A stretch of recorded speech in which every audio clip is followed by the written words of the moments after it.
you've got your natural stone repaired, and if you look up here, you can see that little nick in the edge. I'm going to show you how to repair that, and you want to do it right away. So you want to carve back,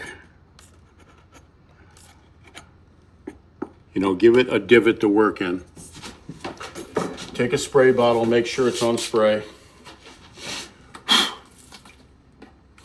and very slowly just wet that one little spot, and then very quickly have the material in your hand and get ready to apply it right away.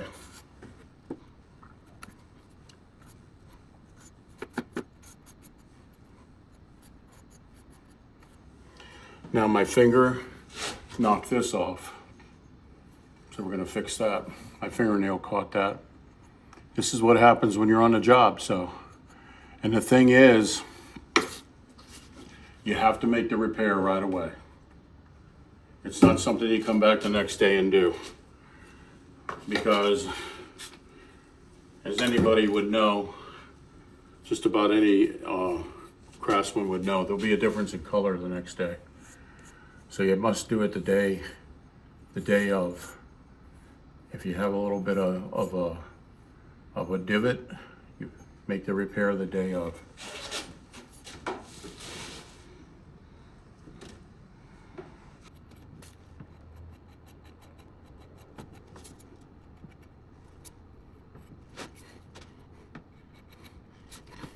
I like to use the square end. I use the point very little.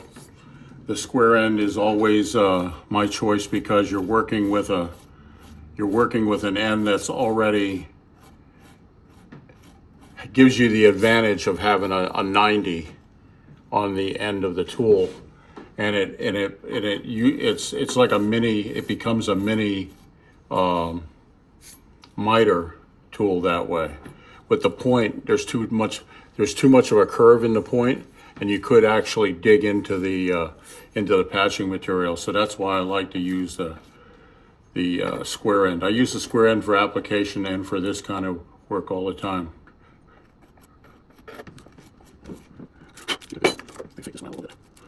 And all these things, when you make repairs like this on a building, you're up on the scaffolding and whatnot, you're supposed to view these repairs from 12 feet away.